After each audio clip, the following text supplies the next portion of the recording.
I was in the kitchen preparing Sunday dinner when I heard my daughter Jessica's voice coming from the living room. She was on the phone with someone. Her tone was one of pure irritation, the same one she used when she complained about overdue bills. But this time, the subject was me. This old woman is nothing but trouble. I can't stand having her here in the house anymore. You have no idea how much she gets in the way of everything. Mark has said 1,000 times that he wants her out of here for good. I felt my hands start to tremble uncontrollably. The wooden spoon I was holding fell to the floor with a sharp clatter. I just stood there, completely unable to move, while my heart hammered inside my chest. Jessica kept talking on the phone, having no idea that every word was causing me profound pain. I, who raised that girl alone after her father abandoned us when she was just 3 years old. I, who worked 3 jobs at the same time to pay for her college education. I, who spent sleepless nights by her bedside when she was sick, praying for her to get better. Now, I was just this old woman who is nothing but trouble. I did not say anything to anyone. I did not confront her. I did not scream. I returned to my room at the back of the house in absolute silence. I closed the door slowly, so as not to make a sound, and I knelt beside the bed. God, give me the strength to understand what is happening to me. Show me the path I must follow. I cried softly, muffling my sobs in the pillow, afraid that someone would hear me and make more jokes about the weepy old woman. That night, when everyone was asleep, I looked out my bedroom window and saw my whole life flash before my eyes. I had worked as a maid, a cook, a seamstress, a nanny, anything to give Jessica a better future than the one I had. And now, at 68 years old, I discovered that I had become a burden in the very house I had bought with my own sweat. But what they did not know was that everything was about to change. I got up early on Monday, as always. I prepared breakfast for the whole family. Scrambled eggs for Mark, a banana smoothie for Jessica, pancakes for Lily, my 12-year-old granddaughter.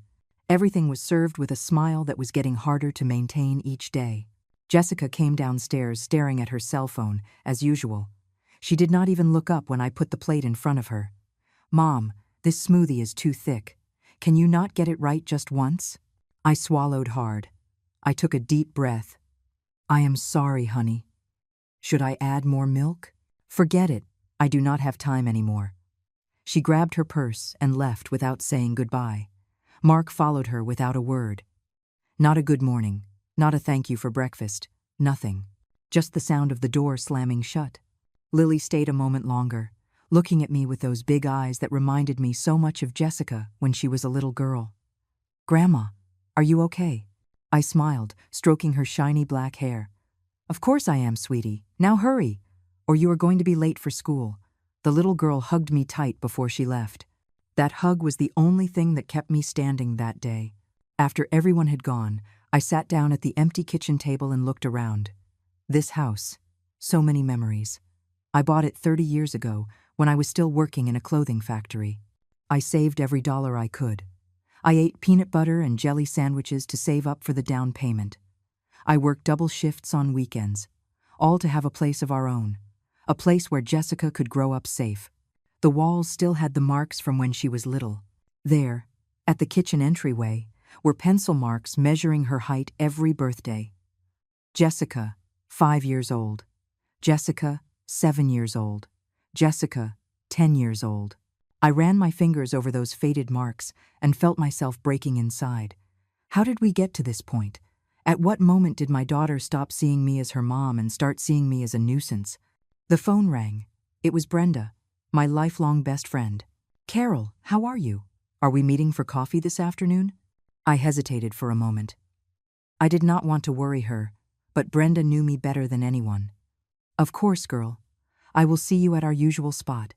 That afternoon, when I sat across from her at our usual table by the window, I could not hold it in any longer. Everything came pouring out. I told her about what I had heard, about how they treated me, about feeling invisible in my own home. Brenda took my hands firmly. Her eyes were filled with tears. "Oh, Carol, I cannot believe Jessica would do this to you after everything you sacrificed for her. Maybe it is my fault, Brenda. Maybe I spoiled her too much. I gave her everything, and now she values nothing. Do not say that. You were an exemplary mother. The problem is not you. The problem is that she forgot where she came from. I drank my coffee in silence, feeling the warmth of the mug in my cold hands. I do not know what to do, Brenda. I do not feel welcome in my own home anymore. My friend leaned forward, lowering her voice. Carol, is that house still in your name? Yes. When Jessica married Mark 15 years ago, I put her name on the deed too, but I am still the primary owner. Brenda looked at me with an intensity I had never seen before. Then you have options, girl. You have more power than you think. Those words kept spinning in my head all the way home. Options? What options did a 68-year-old woman have who had spent her entire life giving everything for her family? When I got home, the door was open. Inside, I heard loud voices. Jessica was arguing with Mark in the living room. I am telling you, I cannot take it anymore. My mom is here all day, getting into everything, asking annoying questions. I know, honey, but we cannot just kick her out.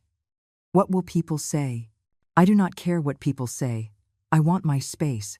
I want my house back. I stood in the doorway, listening to every word that broke my heart. Mark continued. Look, my mom says she knows a very nice nursing home on the other side of town. We could go see it this weekend. A nursing home. They wanted to put me in a nursing home after everything I had done, after giving them this house, after cooking, cleaning, taking care of Lily when they went out. They wanted to get rid of me as if I were trash. I walked into the living room. They both fell silent immediately, with those guilty faces that cannot be hidden. Hi, Mom, Jessica said with a forced cheerfulness. How was your time with Brenda? Fine. My voice came out calmer than I expected. I heard you talking about the nursing home. The silence was terrible. Jessica looked at Mark, then at me. Mom, it is just. We thought that maybe you would be more comfortable in a place where there are people your age, where they can take better care of you. Take care of me? Who takes care of me here? I am the one who takes care of everyone. I cook, I clean, I look after my granddaughter. What more do you want me to do? Mark stood up from the sofa with that condescending attitude he always used with me. Carol, understand. You are getting older.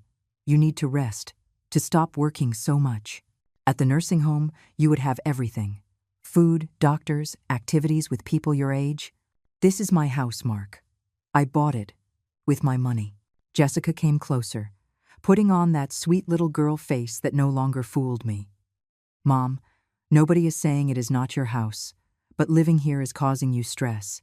You look tired all the time. We just want what is best for you. What is best for me? I repeated, feeling the weight of the lie. You mean what is best for you? What is best for having the house free, without the burdensome old woman in the way? Mom, do not be so dramatic, Jessica raised her voice, always making a drama out of everything. That is why it is so hard to talk to you. I turned around and went up to my room. I locked the door for the first time in years. I sat on the edge of the bed and looked around. This tiny room, at the back of the house. The room I had accepted to give them the larger bedrooms. The room where I had cried so many nights in silence. On the wall, there was an old picture of Jessica when she was 5. We were in a park, just the two of us.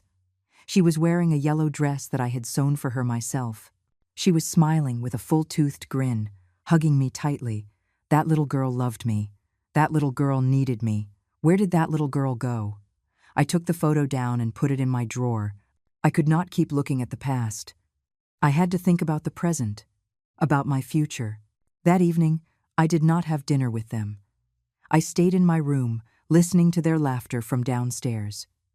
Shirley, Mark's mother, had come for dinner. I could hear her shrill voice from my room. Oh, Jessica, you are so lucky to have such a beautiful house. I always said Mark deserved the best. Thanks, Shirley. Although sometimes it is hard to keep everything in order with, well, you know. Oh yes, your mother. Poor thing. But do not worry, honey. We will find a solution. My sister works at a very decent nursing home. I can get you a discount. They talked about me as if I did not exist anymore, as if I were already dead, and all that was left was to make the funeral arrangements. I knelt by the bed and prayed like I had not prayed in years. Lord, you who are a parent, You who know what it is to love a child more than your own life, help me, show me what to do, give me the strength I need." And in that moment, something inside me changed. I was no longer the Carol who accepted everything without a word. I was no longer the Carol who made herself small so as not to bother anyone. I was the Carol who had worked 3 jobs, the Carol who had raised her daughter alone, the Carol who had bought this house with her own effort. The next day, Tuesday morning, I waited for everyone to leave. Mark left first at 7. Jessica took Lily to school at 8. The house was empty and silent. I took my metal box out of the closet. All the important documents were in there. The deed to the house, my birth certificate, the bank papers. Everything in order, everything carefully stored for all these years.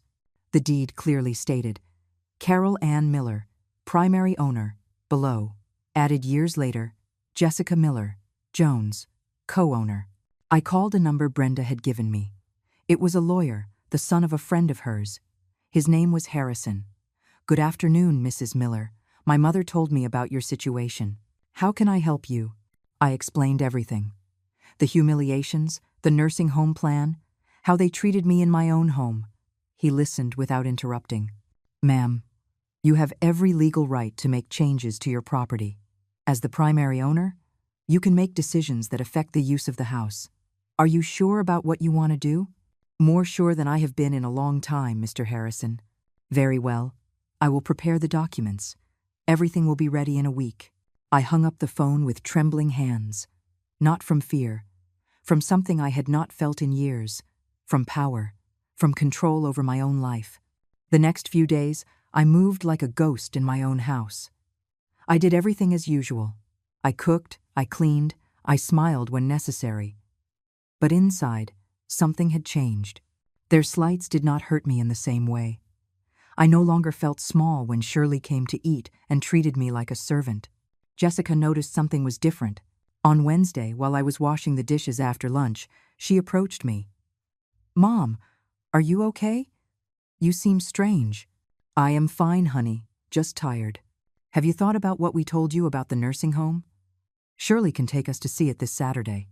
I kept washing the dishes without turning to look at her. "We will see, Jessica.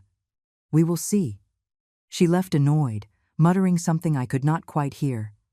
But I did not care anymore. For the first time in a long time, I did not care what she thought. On Thursday afternoon, Mr. Harrison called me. "Mrs. Miller, the documents are ready. Can you come to my office tomorrow?" "I will be there, Mr. Harrison." That night, Lily came to my room after doing her homework. She sat on my bed with a sad face. "Grandma, is it true that you are going to live somewhere else?"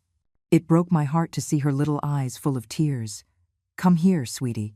I hugged her tight, feeling her little body tremble. "No matter what happens, I will always be here for you. Maybe not in this house, but always in your heart and in your life. But I do not want you to go. I love you so much, Grandma. You are the only one who really listens to me. And you are my reason to keep going, little one. Never forget that."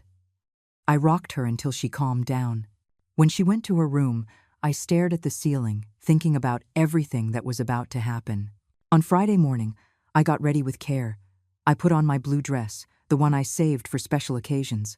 I did my hair nicely. I put on my silver earrings. I left the house before anyone woke up, leaving a note in the kitchen. Went out early.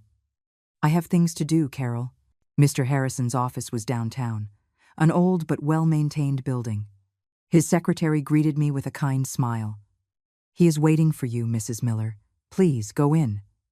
Mr. Sif Harrison was a man in his 50s, with glasses and a tie. He received me with respect, offering me coffee and cookies. "Mrs. Miller, here are all the documents." I reviewed them very carefully. You, as the primary owner, have the right to request that the co-owners vacate the property if there are justified causes. In your case, the humiliation and psychological abuse constitute more than justified causes. He explained everything to me with patience, point by point, the rights I had, the steps that would follow, what I could expect. "How long do they have to leave?" I asked, feeling my voice tremble a little. "The document gives them 30 days to vacate the property. That is enough time for them to find another place. 30 days. 1 month. I took a deep breath. And my granddaughter? Your granddaughter is a minor. She goes with her parents, but you can request a visitation schedule. You will not lose contact with her. I signed the documents with a steady hand. Each signature was a step toward my freedom. Each signature was reclaiming my dignity. The documents will be delivered tomorrow afternoon, directly to your daughter and son-in-law. An official process server will go to the house. Thank you, Mr. Harrison. Really, thank you so much. You do not have to thank me, Mrs. Miller. You are doing the right thing. No one deserves to be mistreated in their own home. I walked back home slowly. It was mid-afternoon. The sun was warm. I stopped at a church along the way. I went in and sat in a pew at the back. Dear God, give me strength for what is coming. Protect Lily. Help Jessica to one day understand why I did this. And give me peace, Lord. Give me peace. When I got home, everyone was there. Jessica, Mark, Shirley, and Lily. They were sitting in the living room, talking animatedly about something. Mom, where were you? Jessica stood up. We have been calling you all afternoon. I was out taking care of some business. What business? Mark looked at me with that suspicion he could never quite hide. My own. I went to the kitchen to prepare dinner. Shirley followed me. Carol, tomorrow we are going to see the nursing home. It is all set.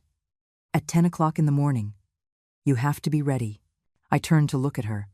This woman who had never respected me, who had always treated me as less. I am not going to any nursing home, Shirley. What do you mean, you are not? It is all arranged. You cannot be so stubborn. This is my house. And I am staying here. She snorted in annoyance and went back to the living room. I heard them whispering. Shirley talking about how difficult and stubborn I was. That night, I ate dinner with them in silence. Lily looked at me with concern. Jessica and Mark avoided my eyes. Shirley did not stop talking about the wonders of the nursing home, as if I was not even there. When everyone went to bed, I was left alone in the kitchen, washing the dinner dishes. I looked out the window at the small garden in the backyard. There was a rose bush that I planted when Jessica was a baby. It still bloomed after all these years. Tomorrow everything changes, I said to myself in a low voice. Tomorrow my new life begins, and for the first time in a long time, I slept peacefully, without nightmares, without anxiety, because I knew I had made the right decision. The next day, Saturday afternoon, the moment came. I was in my room when I heard the doorbell, then voices at the door, then yelling, "What is this? Mom, Mom, get down here right now."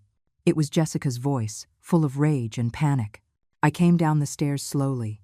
In the living room were Jessica and Mark, holding some papers, their faces red with anger. The process server had already left. What does this mean? Jessica showed me the documents, trembling.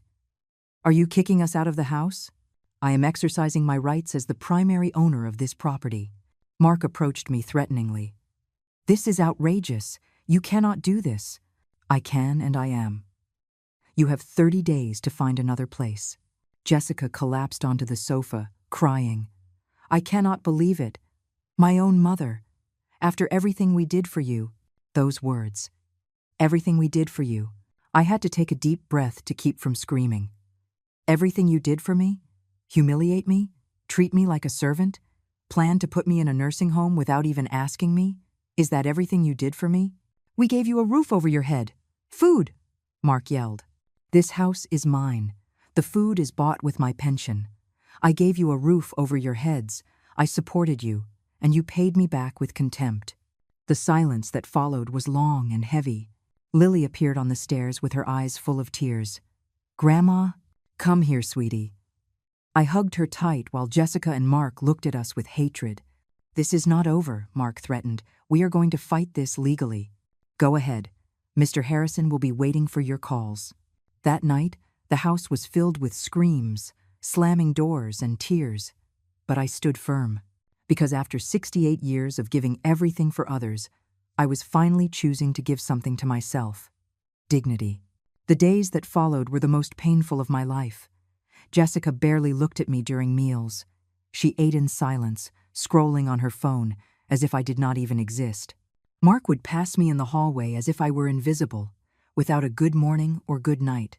And Shirley, who used to come for lunch every day, now came more frequently, just to make me feel worse. Carol, get me some water. Carol, the food is bland again.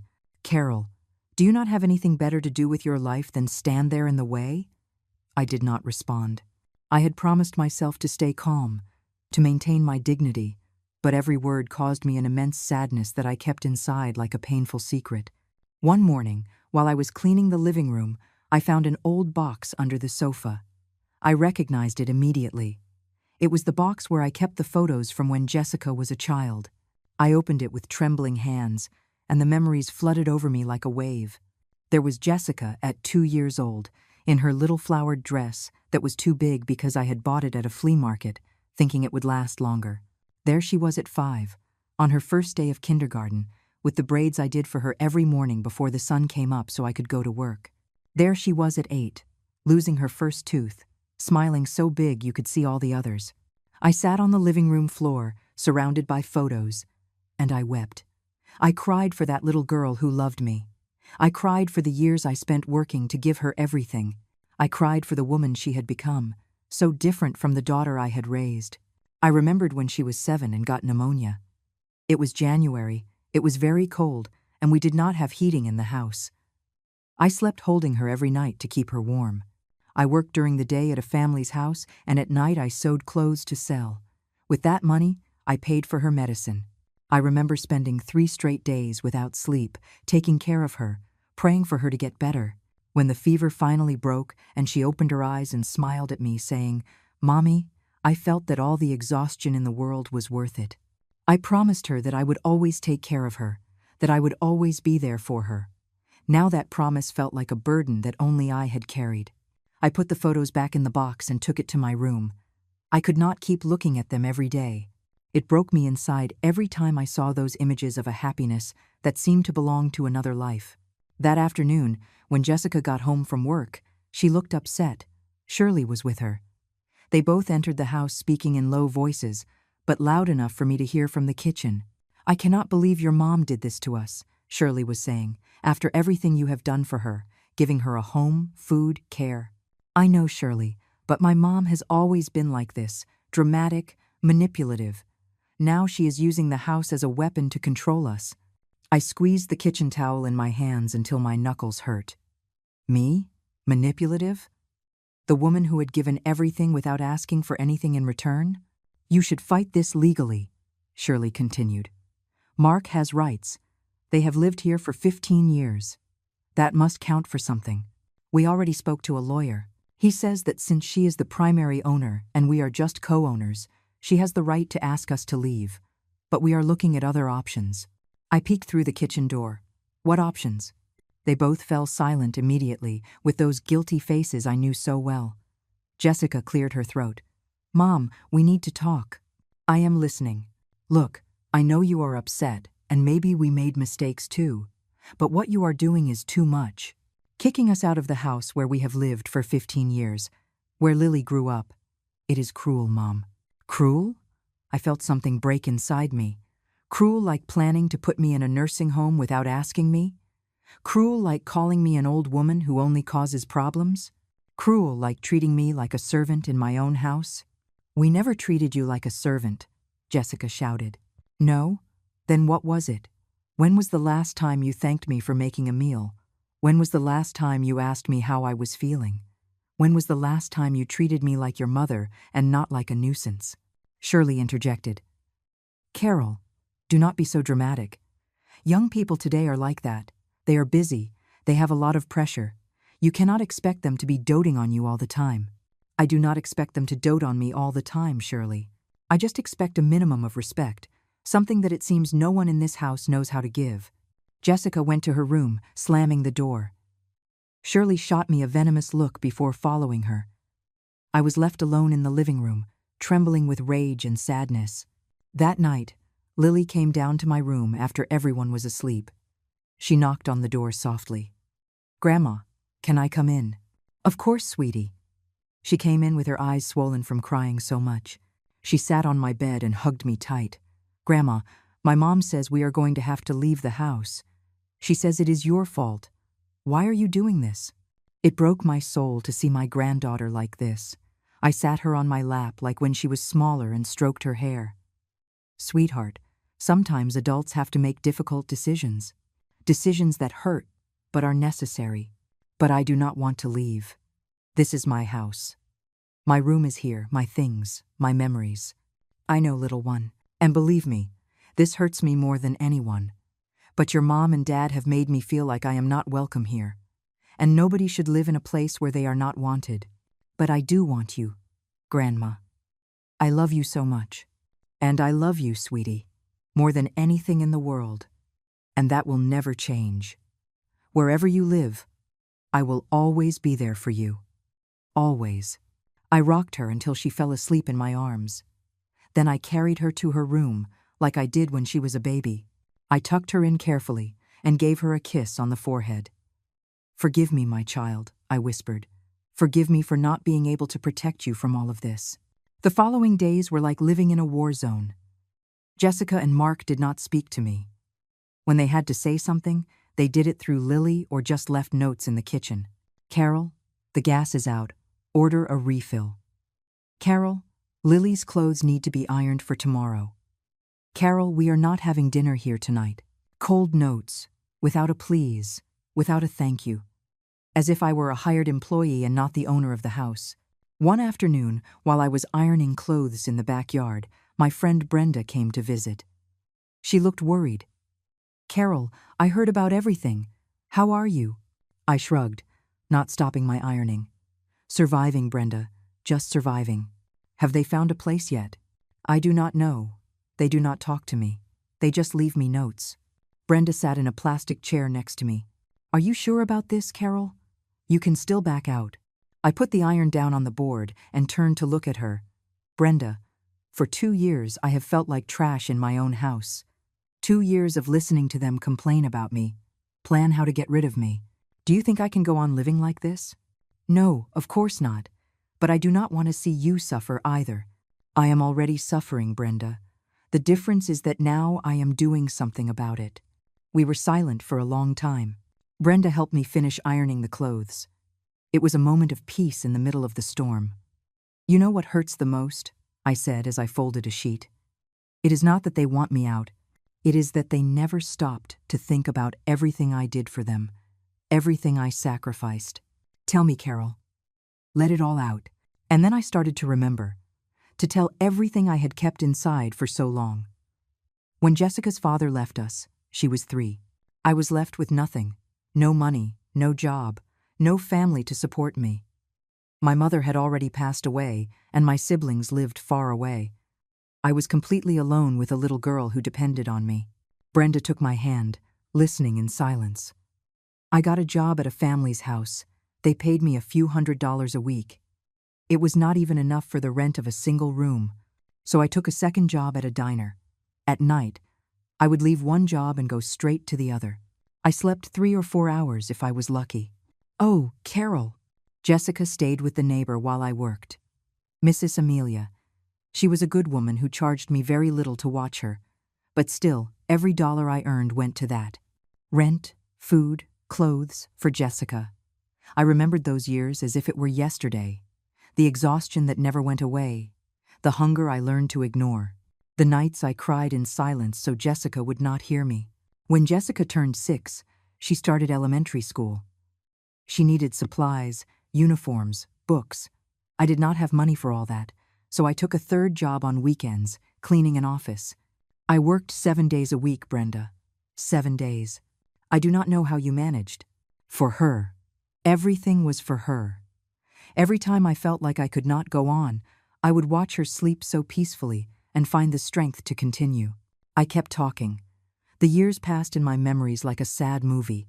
When she went to middle school, she wanted to study at a good school, not the one in our neighborhood where there were gangs and problems. I did some research and found a private school that charged $1,500 a month. It was a huge amount of money for me, but I managed it. I worked even more. I saved every last dollar. Jessica did not even know how much it cost me. She just saw that she could go to that nice school where kids from better families than ours studied. Brenda handed me a tissue. I had not realized I was crying. I never bought new clothes for myself.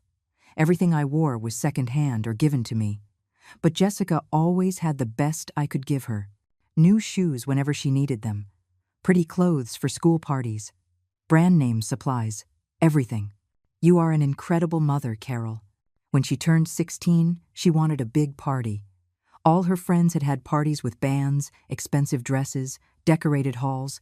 She wanted one too. I had been saving to buy this house. I had been putting away dollar by dollar for years.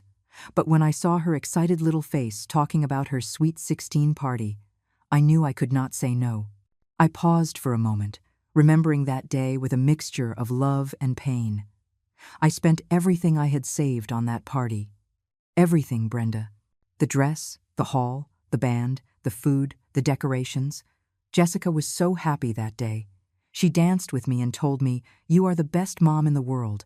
It was one of the happiest days of my life. But you lost your savings. I lost my savings, but I saw my daughter happy.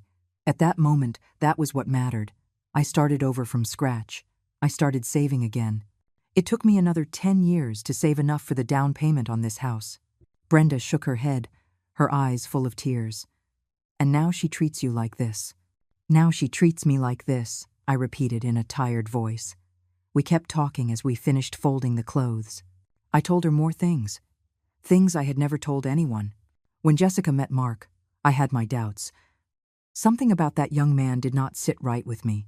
He was very arrogant, very conceited. But she was in love, and I just wanted to see her happy. Did you tell her your doubts? I tried to talk to her once. I told her that Mark seemed a bit cold, a bit disinterested. She got so angry with me, Brenda. She told me I was bitter, that I had never been able to rebuild my life, and that is why I did not want her to be happy. It hurt so much that I never said anything again. I remembered the wedding. A big, expensive wedding that I also helped pay for. Jessica wanted everything perfect, everything elegant. Mark did not contribute a single dollar. His family did not either. Everything fell on my shoulders. I sold my last pieces of jewelry to help with the wedding. A pair of gold earrings that had belonged to my grandmother. A silver bracelet my mom gave me when I turned 18. I sold them and gave the money to Jessica. She did not even ask where it came from. She just took it and continued planning her perfect wedding. Carol, you are either too good or too foolish, I said with a bitter laugh. After the wedding, they lived in a rented apartment for 5 years. A small, expensive place. They were always complaining that they did not have enough money, that they wanted their own house. When I finally finished paying off this house, I told them to come live with me. It was big. It had enough space for everyone. Jessica was pregnant with Lily, and I thought it would be nice to have my daughter and my future granddaughter close. And what did Mark say? Mark accepted immediately. Too quickly, now that I think about it. They did not pay rent. They did not pay utilities. I covered everything with my pension and with what I earned doing sewing on the side. They only had to pay for their food and their personal expenses. Brenda shook her head. And they still complained. Not at first. The first few years were good. Jessica helped me with the house. We played with Lily. We were a family. But little by little, things started to change. Mark started treating me differently, as if I were a nuisance. Jessica started doing the same. I told her about the day I decided to also put Jessica's name on the deed to the house. It was 10 years ago, when Lily was 2. A lawyer advised me not to do it. He told me it was my only property, my only security. But I trusted my daughter. I thought it was fair, that she was my only family, and that when I died, the house would be hers anyway. So I signed the papers. Did Jessica ask you to? Not directly. But one day I heard her talking to Mark. They were saying it was unfair that I was the sole owner of the house, that they lived there too and deserved rights. I felt bad. I thought maybe they were right. So the next day I went to the notary and arranged for her to also appear as an owner. Did she ever thank you? I fell silent. No, she had never thanked me. When I gave her the papers, she just took them and said, well, it was the right thing to do, as if I had owed it to her her whole life. Things got worse when Shirley came into the equation, I continued. That woman never stood me. From the beginning, she treated me with contempt and filled Jessica's head with ideas that I was a meddling mother-in-law, a bitter old woman who wanted to control their lives. Brenda knew Shirley well. Everyone in the neighborhood knew her. She was famous for her venomous tongue and her habit of stirring up trouble between families. Shirley started coming every day. She would sit in my living room as if it were her house and treat me like a servant. "Carol, get me this. Carol, do that." And Jessica never said anything to her. On the contrary, she started treating me the same way. I told her about the family meals that became my torture. Sitting at my own table, in my own house, being ignored or humiliated. The conversations about trips they planned without including me. The decisions about the house they made without consulting me. One day they decided to change the living room furniture. I came home from Sunday service and found movers carrying out my sofa, the one I had bought with so much effort years ago. I asked Jessica what was happening, and she said, "It was time for an update, Mom. This sofa was really old." They did not ask me. They just did it. "And what did you do?" "Nothing." I swallowed my anger and said nothing. As always, I thought maybe they were right, that maybe the sofa was very worn. But it hurt, Brenda. It hurt that they did not take me into account for something like that. I continued recounting more episodes, each one worse than the last. The time Mark yelled that he was sick of supporting the old woman. The time Jessica told her friends in front of me that I was a burden. The time Shirley suggested they put me in a nursing home and everyone laughed as if it were a joke. "You know what was the last straw?" I asked Brenda. "What?" "A month ago, Lily got sick. She had a high fever. Jessica and Mark were not there. They had gone out to dinner. I stayed up all night taking care of her. I put cold cloths on her, gave her medicine, sang to her to help her sleep. In the early morning, when the fever finally broke, Lily hugged me and said, 'I love you, Grandma. You always take care of me.' My voice broke as I remembered it.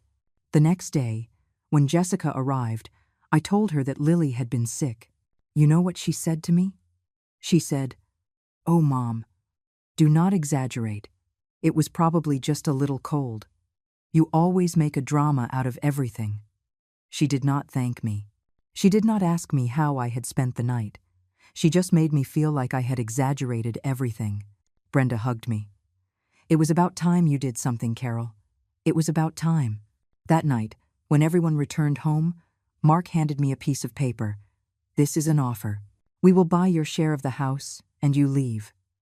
That way, everyone is happy." I looked at the paper. It was a ridiculous amount, less than half of what my share was worth. "This is an insult, Mark. It is what we can afford.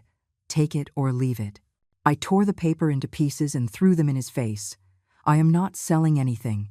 This house is mine, and you are the ones who are leaving. The clock is still ticking.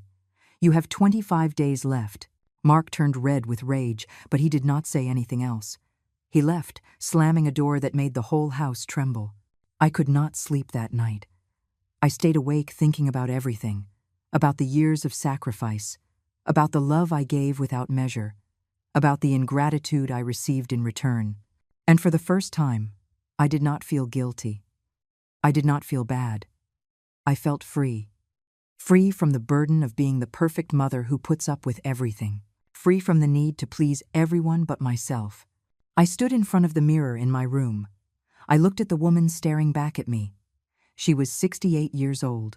Wrinkles on her face, gray in her hair, hands tired from so much work. But in her eyes I saw something new, something I had not seen in a long time. I saw strength. I saw determination. I saw a woman who had finally decided to fight for herself. "We are going to be okay," I told my reflection. "Everything is going to be okay." And for the first time in 2 years, I believed it. I woke up with a mental clarity I had not felt in years. It was Tuesday. There were 23 days left until the deadline. While preparing breakfast, I realized something important. My hands were no longer shaking. I no longer felt that knot in my stomach every time I heard their voices. Something inside me had definitively changed. Jessica came down for breakfast looking sullen. She poured herself coffee without a word and sat as far away from me as possible. Mark did not even come down. He went straight to work without saying goodbye. Only Lily wished me a good morning with her soft little voice. "Good morning, Grandma. Did you sleep well?" "Very well, sweetie. Do you want pancakes?" "Yes." Jessica shot me a poisonous look, but said nothing. I made Lily's pancakes with all the love in the world, decorating them with syrup and strawberries just how she liked them. The little girl smiled, and that was enough to fill my heart. When everyone had left, I began my plan. It was not a plan of revenge.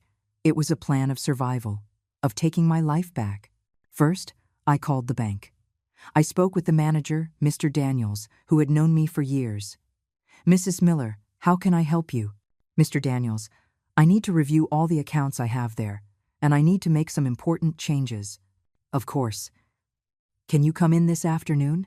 "I will be there." Next, I called the electric company. For years the bills had come in my name, but Mark paid them, or so he said. I wanted to verify that they were actually paid. "Good afternoon. I am calling to check the status of my account." The young woman on the other end checked her system. "Mrs. Miller, I see you have an overdue balance of 4 months." My world stopped. 4 months?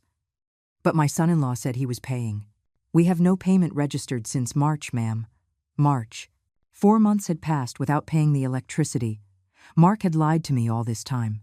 He had been taking the money I gave him for the utilities, and who knows what he was spending it on. "What is the total?" $457, ma'am. It was a lot of money. But I had to pay it, or they would cut off our service. "I will come in to pay today. Thank you." I hung up and took a deep breath. The rage I felt was so immense that I had trouble staying calm. But I could not explode. Not yet. I had to be smart. I called the water company. The same story. 2 months overdue. $150. I called the gas company. 1 month overdue. $80. In total, Mark had failed to pay $687 in utilities. Money that I had specifically given him for that. Money that he had used for who knows what while he looked me in the face. I changed my clothes, grabbed my purse, and left the house. I had a lot to do and little time. First stop, the bank. Mr. Daniels received me in his office with a kind smile. "Mrs. Miller, tell me, what do you need?" I explained the situation. Everything. The mistreatment, the plans to put me in a nursing home, the overdue bills I had just discovered. "Mr. Daniels, I need to know exactly how much money I have and where it is, and I need to protect it." We reviewed all my accounts. My pension came in every month to a savings account. I had saved up $72,000. It was everything I had in the world besides the house. "Mrs. Miller, does anyone else have access to this account?" "No, only me." "Perfect. We are going to make some changes for added security. First, we will change all your passwords and PINs. Second, we will set up alerts so you get a message every time there is a movement in your account. And third, I recommend you request a new card. We made all the changes, Mr. Daniels was very patient, explaining everything step by step. When we finished, I felt more secure. "One last thing, Mr. Daniels. My pension comes directly to this account, right?" "That is correct. And if someone wanted to change that, what would they need?" "They would need your signature and your official identification. Without that, no one can make changes." "Perfect. Thank you very much. At your service, Mrs. Miller. And if you need anything, do not hesitate to call me."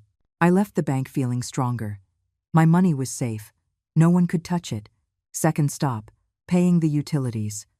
I went to the electric company office first. The line was long, but it was worth it.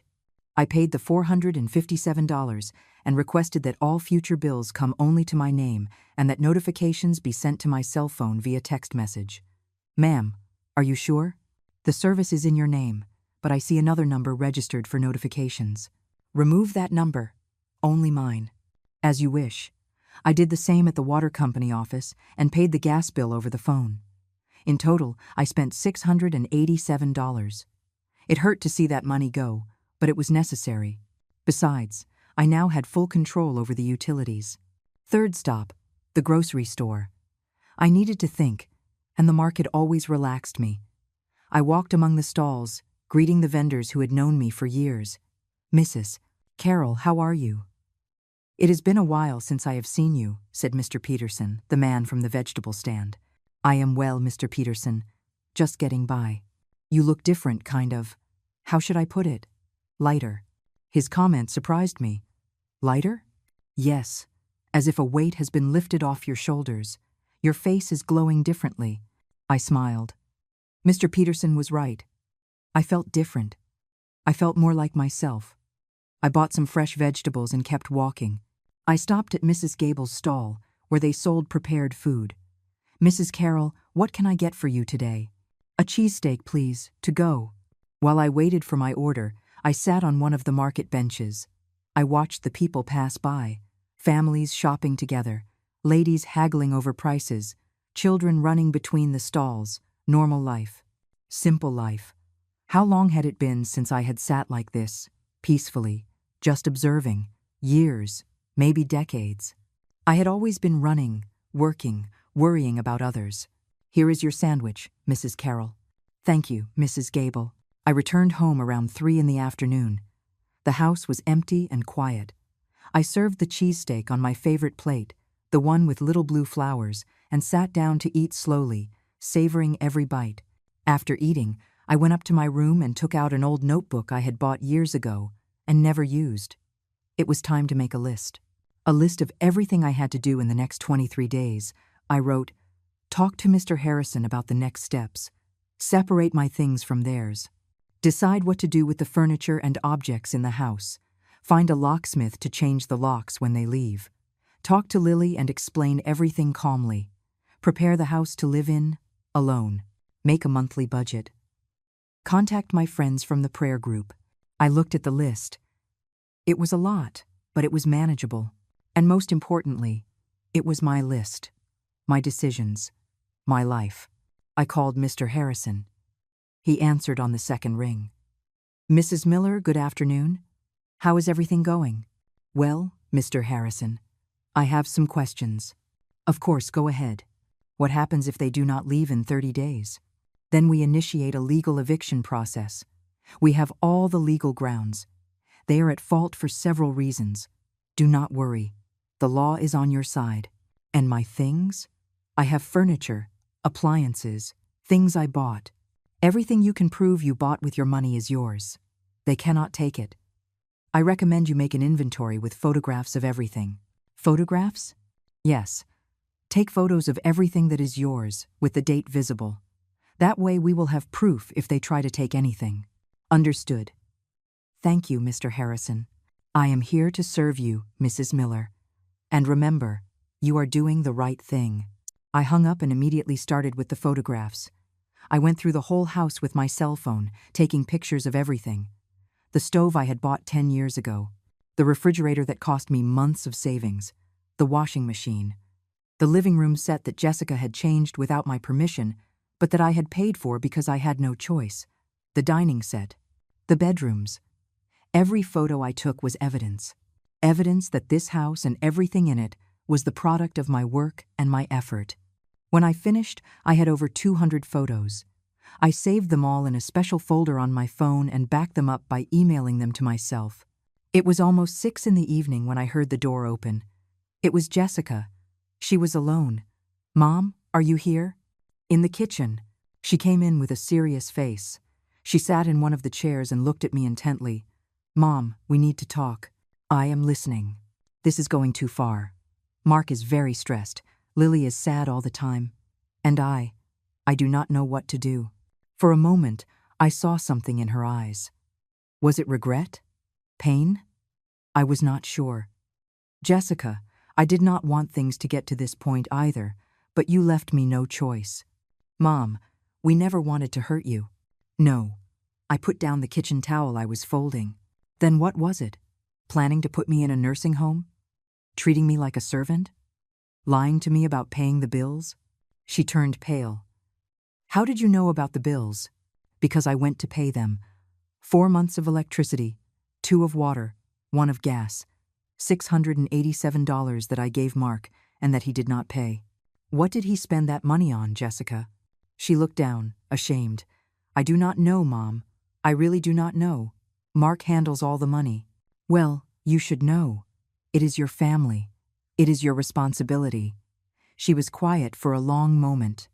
When she spoke again, her voice was softer, more vulnerable. Mom, are you really going to kick us out? Is there no way to fix this? I felt something move in my chest. It was my daughter, my only daughter. The child I had carried in my arms, whom I had cared for when she was sick, whom I had raised with so much love. But she was also the woman who had humiliated me, who had treated me like trash, who had planned to get rid of me without remorse.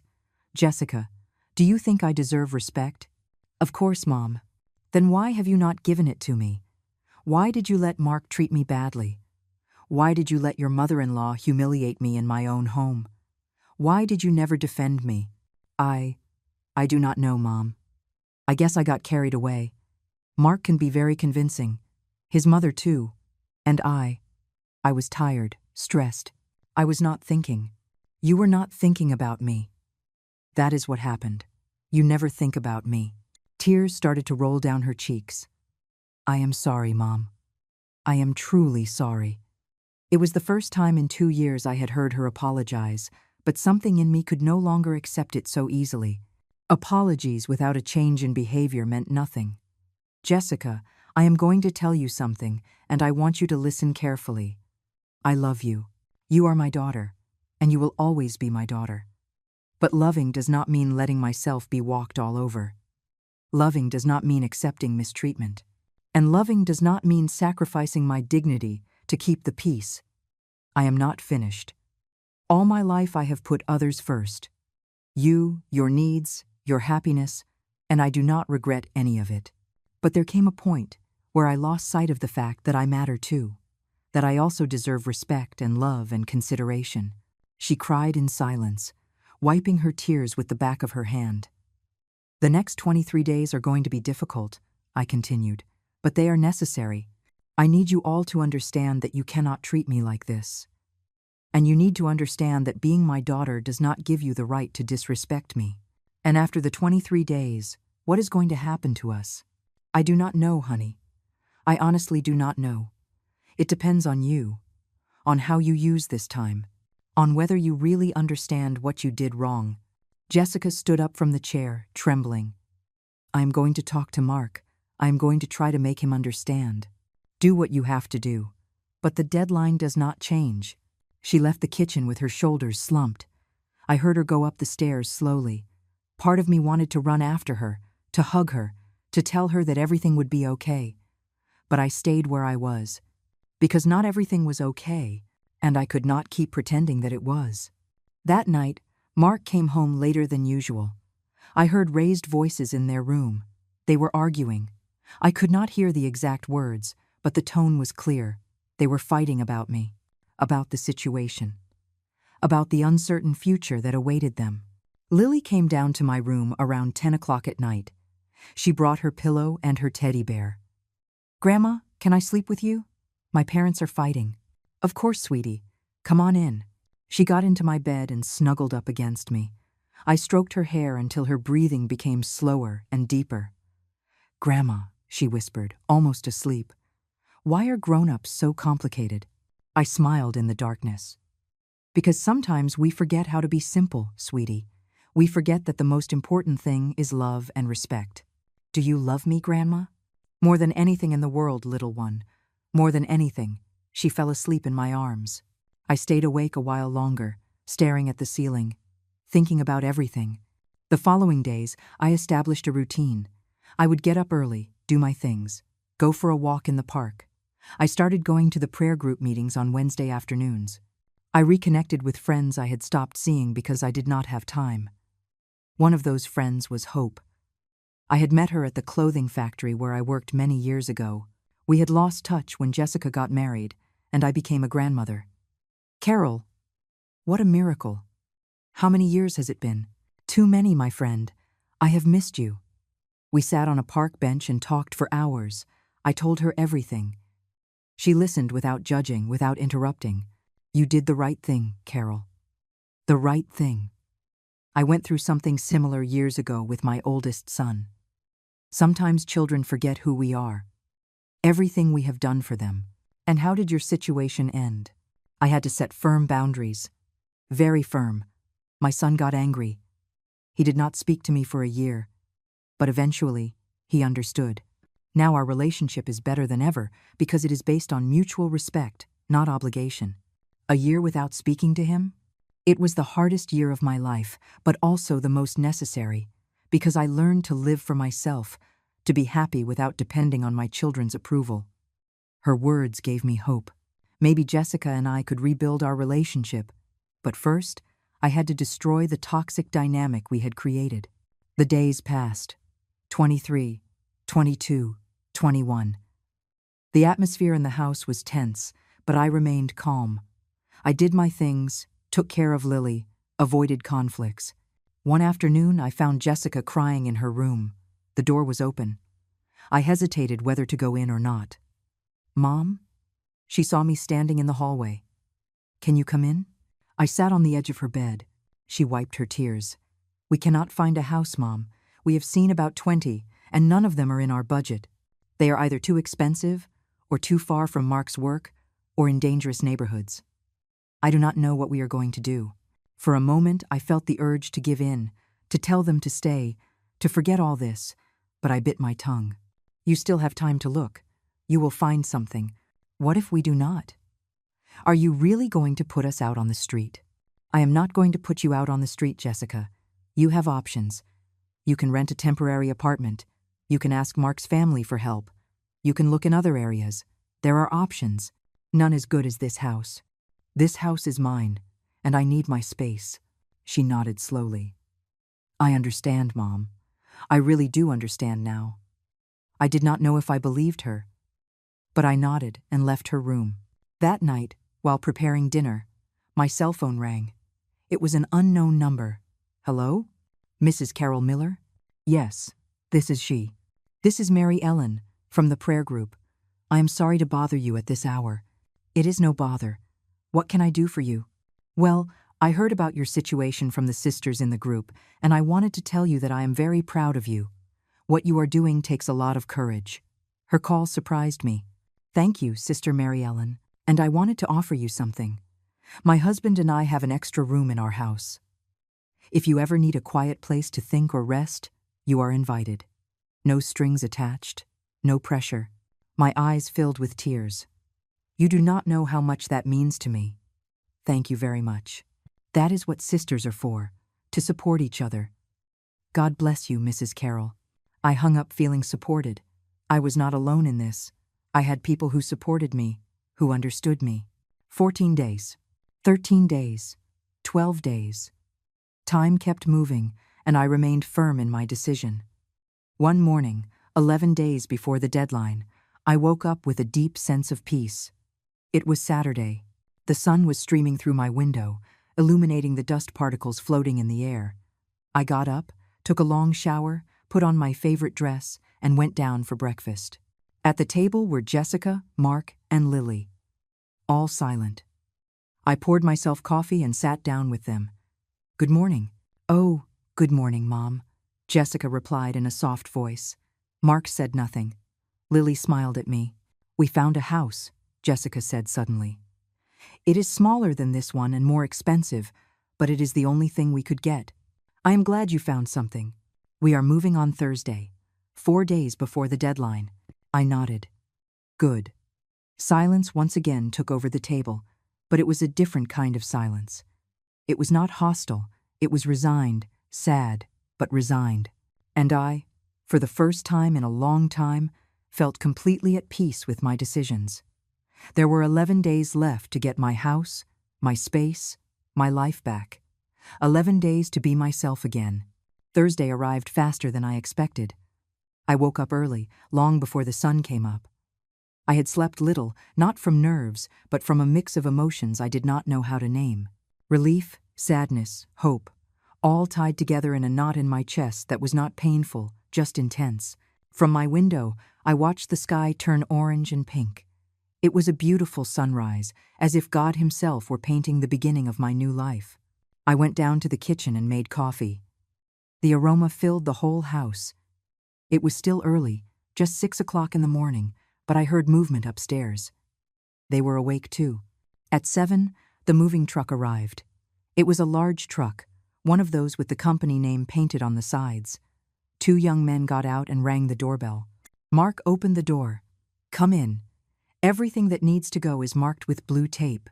For the next few hours, I watched as they took things out of my house. Jessica and Mark's king-sized bed, Lily's desk, boxes and more boxes of clothes, shoes, toys, books, the television from the master bedroom, Jessica's closet filled to the brim. I stayed in the kitchen, watching everything from a distance. I did not help carry anything. I did not offer to say goodbye to the furniture. I just watched. Jessica came down the stairs carrying a small box. It was the photo box, the same one I had found weeks ago. She saw me looking at it. "These are pictures from when I was a little girl," she said softly. "I thought maybe you wanted to keep some." "Keep all of them," I replied. "They are your memories, your story." She nodded and put the box in her car. Lily was sitting on the stairs, hugging her teddy bear. Her eyes were red from crying so much. It broke my heart to see her like that, but I knew this was necessary. Children are resilient. She was going to be fine. I sat next to her on the step. "How are you, sweetie?" "Sad, Grandma. I do not want to go." "I know, little one, but sometimes things have to change so we can all be better." "Will I be able to visit you?" "Every weekend you want. This will always be your house too. The difference is, you just will not live here anymore. Do you promise?" "I promise in my life." She hugged me and cried a little more. I cried too, but silently so as not to scare her more. By noon, the truck was almost full. Mark supervised everything with a notepad, checking that they did not forget anything. Shirley had arrived an hour earlier and was sitting in the living room like a queen, giving orders to the movers. "Be careful with that vase. It is very expensive. Jessica, tell these boys to be more careful." I walked past her on my way to the backyard, and she did not even look at me, as if I no longer existed. And honestly, I did not care. That woman no longer had power over me. In the backyard, I watered my plants, my roses, my geraniums, my mint. I had neglected them in recent weeks, and it showed. But today I had time. Today I had my whole life ahead of me to take care of them. Mrs. Miller, one of the movers, approached me. "Excuse me, is this refrigerator going too?" "No, that refrigerator stays. It is mine." The young man nodded and left. I heard Mark protesting from inside. "What do you mean the fridge is staying? We need it." "It is my mom's," I heard Jessica say. "She bought it." "Well, then have her sell it to us. We cannot arrive at the new house without a refrigerator." "It is not for sale," I said, walking into the living room. "It is mine and it stays here. You can buy your own." Mark shot me a look full of hatred, but he did not say anything else. He knew he had no power here. Not anymore. At 1 in the afternoon, the truck was ready to leave. The movers closed the back doors and got into the cab. Jessica, Mark, and Lily stood in the living room, surrounded by the last boxes they were going to take in their car. There was a heavy, uncomfortable silence. No one knew what to say. Shirley was the first to break the silence. "Well, let's go. There is nothing more to do here." She grabbed her purse and left the house without saying goodbye to me, as if these past 2 years had never existed. Mark followed her, carrying 2 boxes. I was left alone with Jessica and Lily. "Mom?" Jessica approached with teary eyes. I do not know what to say." "You do not have to say anything, but I want to. I want you to know that I am sorry. I am truly sorry. I am sorry for treating you badly. I am sorry for not valuing you. I am sorry for everything." Her words sounded sincere, but I had heard apologies before. What mattered now were actions, not words. "Jessica, I forgive you. I told you that already. But forgiving does not mean forgetting. It does not mean everything goes back to how it was." "I know, Mom, I know." Lily clung to my waist. "Grandma, I'm going to miss you so much." I bent down to her level. I wiped her tears with my hands. "And I you, sweetie, but we will see each other very soon. You can come have breakfast with me on Saturday. How does that sound?" "Really? Really?" I gave her a kiss on the forehead and hugged her tight. She smelled like baby soap and cookies. My granddaughter. My treasure. Jessica leaned in and gave me a kiss on the cheek. Thank you for everything, Mom. For raising me. For giving me everything. For being my mom. Even though I have not been a good daughter. You were a good daughter for many years, Jessica. What happened after? Well, let's hope this serves as a lesson for everyone. She nodded and took Lily's hand. Let's go, sweetie. Your dad is waiting for us. I watched them walk out the door. Jessica turned back one last time before closing it. She looked at me with those eyes I knew so well. The same eyes she had as a little girl when she was afraid of the dark. Goodbye, Mom. Goodbye, daughter. The door closed. The silence that followed was absolute. It was not a sad silence. It was a silence full of possibilities. Of freedom. Of peace. I walked through the whole house. The living room looked bigger without so much furniture. The master bedroom was empty. Only my twin bed, which had always been there, remained. Lily's room no longer had her toys or her drawings on the walls. But it was my house, completely mine. I sat on the living room sofa, the same one where I had sat so many times feeling invisible. Now I felt the complete opposite. I felt present. I felt alive. I cried. I cried for everything I had lost. For the relationship with my daughter that would have to be rebuilt from scratch. For the moments with my granddaughter, which would be different now. I cried for the years I spent feeling small in my own home. But I also cried with relief. With freedom. With the knowledge that I had had the courage to choose myself. The phone rang. It was Brenda. My friend, how are you? Are they gone? They are gone, Brenda. And how do you feel? Strange. Like a huge weight has been lifted, but at the same time, like something is missing. That is normal. Do you want me to come over? No, Brenda. Thanks. I need to be alone for a while. I need to get used to my new life. I understand. But if you need me, you call me. Anytime. Thanks, Brenda. Really. I hung up and continued sitting on the sofa. Outside, the sun was beginning to set. The shadows were lengthening in the backyard. Soon it would be night. I got up and went to the kitchen. I opened the refrigerator. It was almost empty. There were just some vegetables, eggs, milk. Tomorrow, I would go to the market to stock up properly, to buy only what I liked, to fill my house with my favorite food. I made a simple grilled cheese sandwich. I sat down to eat it at the kitchen table. That table where I had served thousands of meals for my family. Now it was just for me, and for the first time in years, that did not make me feel lonely. It made me feel free. That night I slept deeply, without nightmares, without anxiety, just the peaceful sleep of someone who has finally found peace. The next day, Friday, I woke up with the sun streaming through my window. It was my first full day alone in the house. I stretched in bed, taking my time. There was no rush. There was no one waiting for breakfast. There were no clothes to wash urgently. There were no screams or complaints. Just silence. Blessed silence. I got up slowly. I took a long shower. I put on comfortable clothes and went down for breakfast. I turned on the radio. A station that played music from my era. Oldies, ballads, songs that reminded me of my youth. I made scrambled eggs with ham, refried beans, warm tortillas. All for me. I served myself and ate slowly, enjoying every bite. After breakfast, I called a locksmith. Mr. Harrison had recommended I change all the locks in the house. For security. Good morning. Do you change locks? Yes, ma'am. When do you need it? Can you do it today? Let me check. Yes, I can be there around 3 in the afternoon. Perfect. I will be waiting. I also called a painter. The walls of the house needed a fresh coat of paint. I needed to renew everything, to make this space feel new again. At 3, the locksmith arrived. An older man with a large mustache and strong hands. Good afternoon, ma'am. I am here about the locks. Come in. There are 3 doors. The main one, the back one, and my bedroom one. He worked for 2 hours. When he finished, he gave me 6 new keys. 2 for each lock. Here you go, ma'am. No one but you can get in now. I paid him, and he left. I stood looking at the keys in my hand. They were small, but they meant everything. They meant that this house was mine and no one else's. On Saturday morning, as promised, Lily came to visit me.